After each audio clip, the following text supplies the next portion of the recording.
देखिए दोस्तों, जहां पत्नी वट सावित्री की पूजा की तैयारी में जुटी हुई थी, तो वहीं दूसरी तरफ पति का चिता जल रहा है।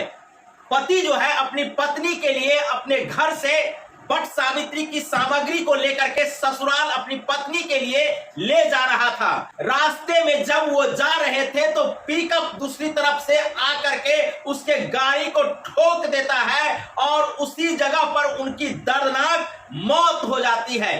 पत्नी को जब ये खबर मिलती है कि उनके पति के साथ इस प्रकार की हादसा हो गई है, उसके बाद जहां पत्नी अपनी पति के लंबी उम्र की कामना के लिए व्रत रखी हुई थी, व्रत को छोड़ करके देखिए पत्नी की क्या हालात हो चुकी है। जी हां, ऐसा ही घटना सुपौल के त्रिवेणीगंज में घटी है।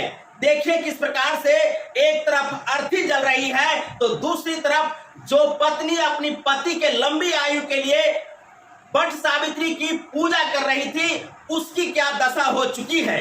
बाद बाकी आप लोग इस घटना को लेकर के क्या कहना चाहते हैं, कमेंट जरूर करिएगा।